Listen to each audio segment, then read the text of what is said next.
Halt. A team of astrobiologists had just received fresh spectroscopic data from the James Webb Space Telescope, and within minutes, the tone in the room shifted from casual discussion to stunned silence. 3 hours later, they reconvened with additional specialists. Whatever they were looking at was not ordinary. The object in question, catalogued as C-2024W1, had been labeled a comet only 4 months earlier. But the new data suggested something that simply should not exist on a natural celestial body. By 4 a.m., the lead researcher, Dr. Helena Richter, drafted an internal memo with a subject line that would have sounded ridiculous earlier that same night. Urgent potential biosignature detection in alleged cometary spectrum. Within 36 hours, that memo had reached NASA, the SETI Institute, and research centers across 3 continents. By February 4th, when the information quietly circulated through professional astronomy channels,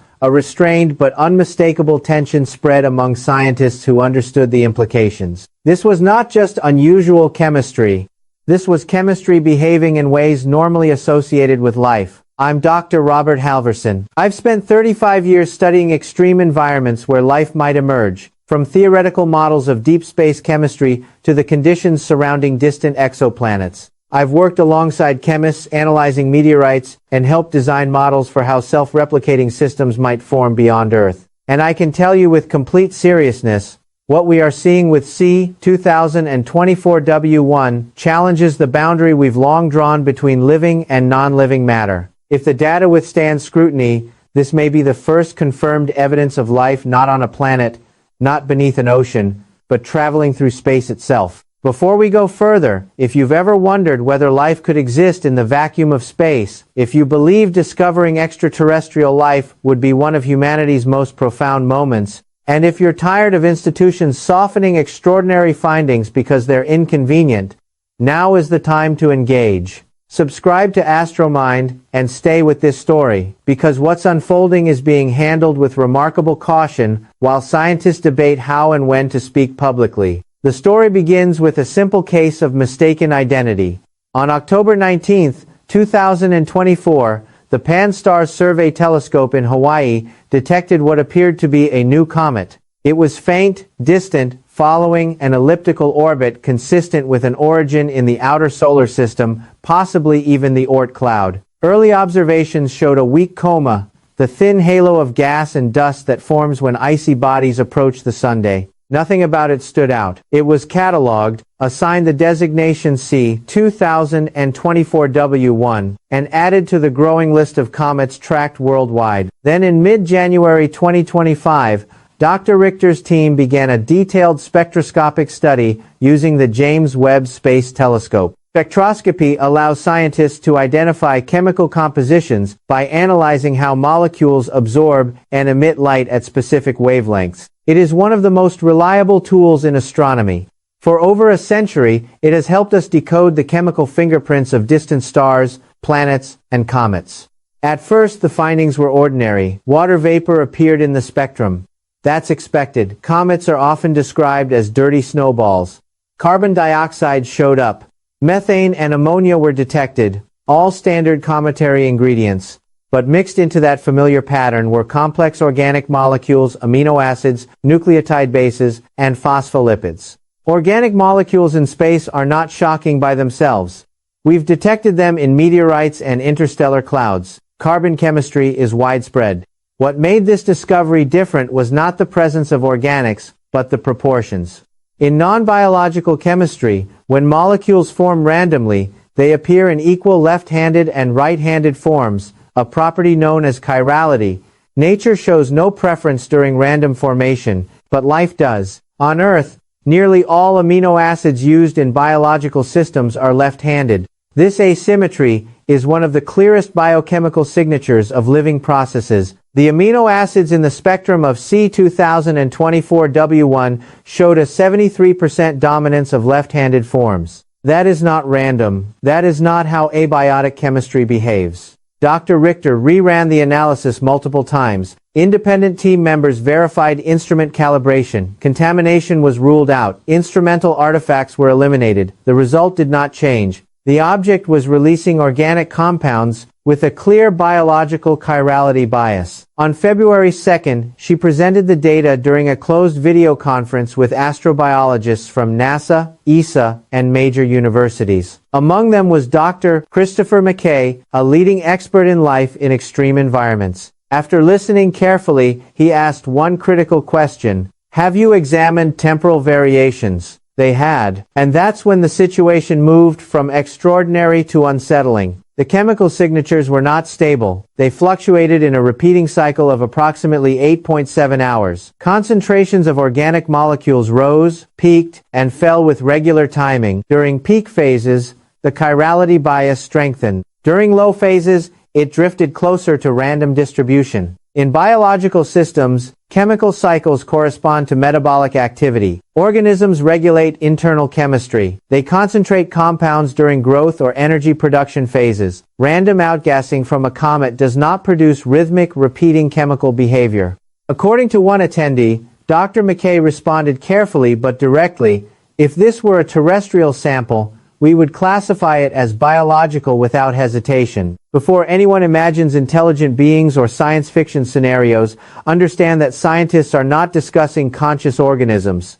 The working hypothesis is far simpler and in many ways more profound. There has long been a fringe idea in astrobiology suggesting that life might not require a planet at all. That perhaps under the right conditions, energy, chemistry, and immense spans of time, self-replicating systems could form within cometary material itself. What if C-2024 W1 is not a comet in the traditional sense? What if it is a space-adapted biological system using ice and rock as its structure? A system powered by cosmic radiation and internal chemical reactions? A minimal life form capable of metabolism and reproduction in the vacuum of space? This possibility is now being examined seriously, and if true, it forces us to reconsider one of our most basic assumptions, that life requires a planet. But this is only the beginning of what the data reveals, because when researchers began modeling how such a system might function, the implications became even more profound, because once scientists began modeling how such a system could actually function in deep space, the implications moved from surprising to transformative. Dr. Angela Herrera, a biochemist at MIT who studies extremophiles organisms that survive in environments once thought uninhabitable, has been analyzing the spectroscopic data since February 3rd. When I spoke with her, she didn't sound excited. She sounded focused, careful, almost unsettled by how well the pieces were fitting together. She posed a question that reframes the entire debate. What if life does not fundamentally require a planet? What if the only true requirements are chemistry, energy, and time? Comets contain complex organic compounds, water, ice, and mineral structures. They are constantly exposed to cosmic radiation, which provides energy capable of driving chemical reactions. And they drift through space for billions of years. If simple self-replicating chemistry ever began within such an environment, there would be no shortage of time for it to evolve stability. Not intelligence, not awareness, just metabolism, just growth, just the minimum criteria that defines something as alive. Under this hypothesis, C-2024 W1 would not be a comet that happens to contain organic material. It would be a biological system using cometary material as its body. The ice would act as both structure and resource. The minerals would serve as catalysts. Radiation would power internal chemistry. The observed 8-7-hour cycle could represent a metabolic rhythm, periods of active synthesis followed by dormancy. During high-activity phases, chirality preference intensifies because enzymatic-like processes selectively produce left-handed amino acids. During resting phases, ratios drift toward randomness. That pattern is not what we expect from passive outgassing.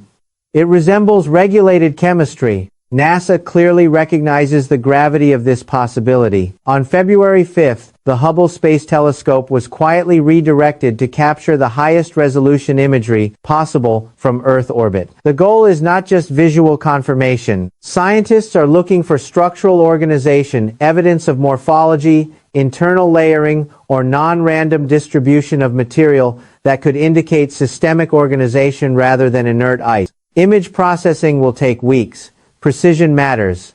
No one wants premature conclusions.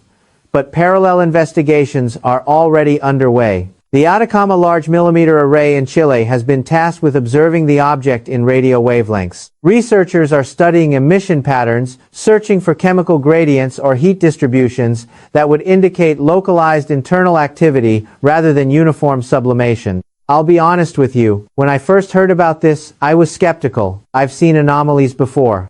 Instrument errors, calibration issues, contamination events. Science is full of false alarms. Extraordinary claims demand extraordinary evidence, but skepticism weakens when independent datasets begin pointing in the same direction. The chirality imbalance is measurable, the cyclic variation is reproducible, the organic complexity is confirmed across instruments. Either we are observing an unknown abiotic process that mimics biological regulation with remarkable precision, or we are confronting life operating outside planetary boundaries. Both explanations are disruptive. A colleague of mine at Caltech, who has spent decades modeling prebiotic chemistry for NASA missions, said something last week that I haven't stopped thinking about.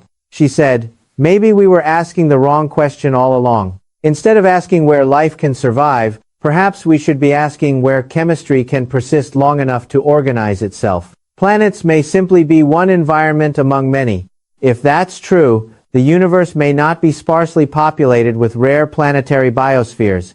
It may be saturated with microscopic, space-adapted biological systems drifting between stars. That idea shifts everything. It suggests that life is not fragile and rare, clinging only to narrow habitable zones. It suggests life might be a common outcome wherever chemistry and energy intersect for long enough. Over the coming months, the data will undergo intense peer review. Independent observatories will attempt replication.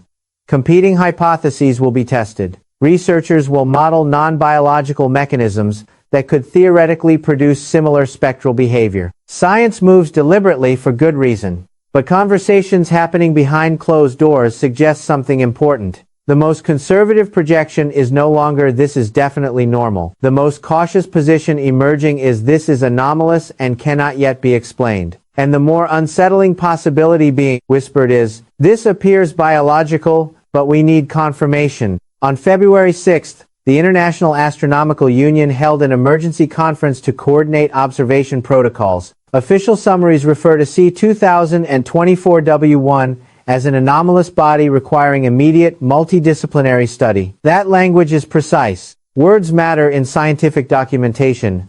They did not reaffirm it as a comet. They are preparing for something unprecedented. Now consider the timeline. In late March 2025, C2024 W1 will pass within approximately 180 million miles of Earth. Not dangerously close, but close enough for intensive study. Every major telescope on Earth will be directed toward it.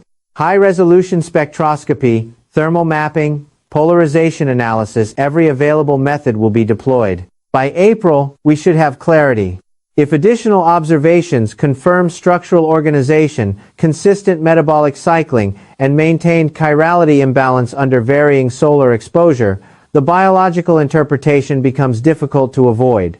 If, however, alternative chemical processes are identified that can replicate these patterns under cometary conditions, then this becomes one of the most fascinating natural chemistry discoveries in decades. Either way, we are confronting something that expands the boundaries of what we thought possible. What concerns me is not the science. It is the communication. Institutions are cautious, sometimes excessively so. They fear public misinterpretation. They fear headlines that outrun evidence. But if this is life, if humanity has just detected organisms beyond Earth, the public deserves transparency. We are not talking about speculation. We are talking about measurable chemical asymmetry and periodic regulation observed through one of the most advanced instruments ever built. And the next wave of data may push this from anomaly to confirmation. The question then becomes not just what C2024 W1 is, but what it represents. Because if a biological system can exist in interplanetary space, then the concept of habitable zones becomes incomplete. The search for life must expand beyond planets entirely.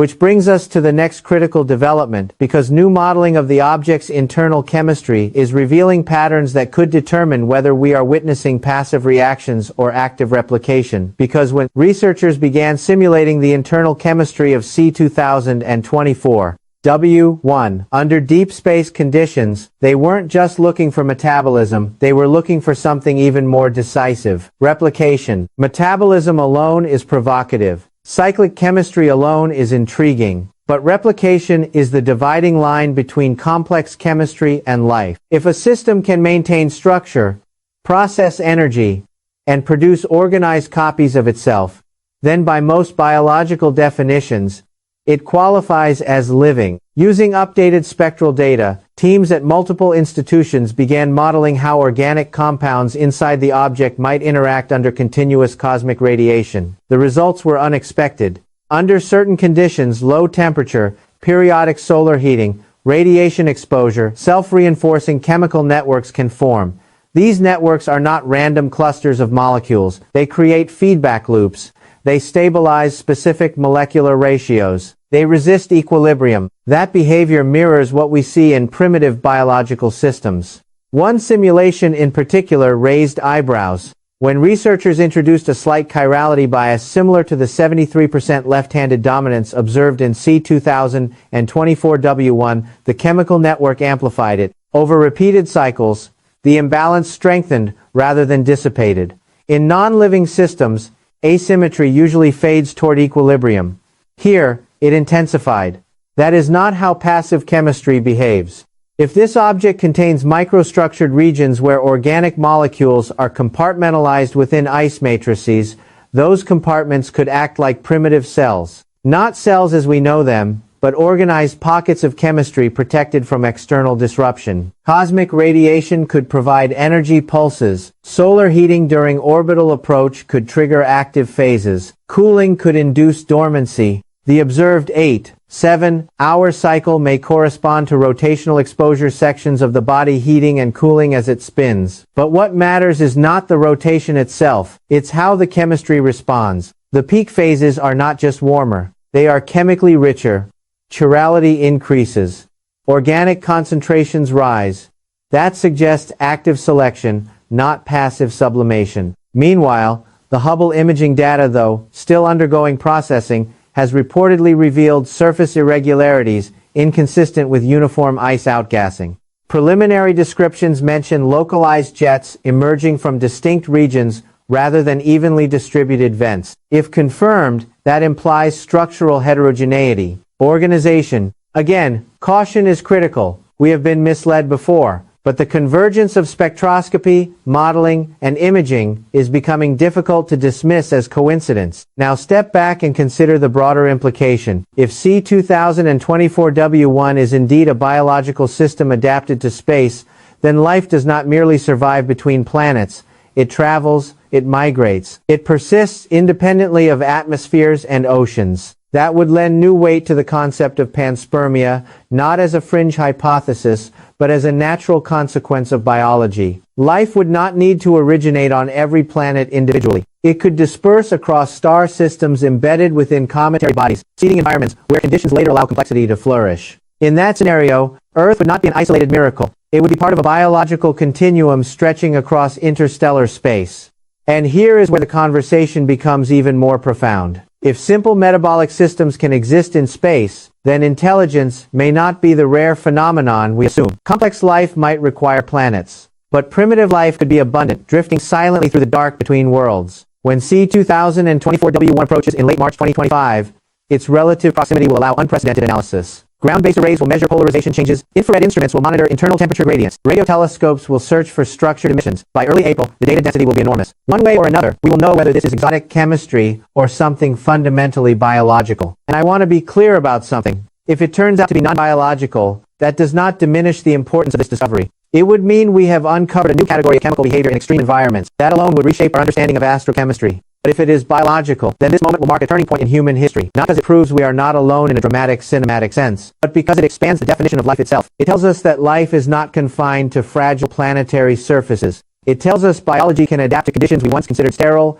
and impossible. It would mean that when we look at the night sky, we are not just seeing stars and rocks. We may be seeing ecosystems in transit. That realization changes how we explore. It changes planetary protection policies. It changes how we design missions. It changes the philosophical framework of our place in the universe. Right now, institutions are cautious. They are reviewing, verifying, testing alternative explanations. That is exactly what they should be doing. Science advances through rigor, not headlines. But caution should not become silent. If this evidence continues to hold, transparency will matter. Because discoveries of this magnitude do not belong behind closed doors. We are standing at the edge of an answer to one of humanity's oldest questions. Not, are there civilizations out there, but something more fundamental. Is life itself a cosmic phenomenon? In just a few weeks, the data will speak more clearly. Either C2024W1 will settle back into the category of unusual comet, or it will force us to redraw the boundary between chemistry and biology. Until then, remain curious, remain critical. Do not leap to conclusions, but do not dismiss possibility simply because it challenges tradition. If this object is alive, then the universe is not quiet. It is quietly populated. And if you want to follow every update as new data is released, every analysis as consensus forms, and every implication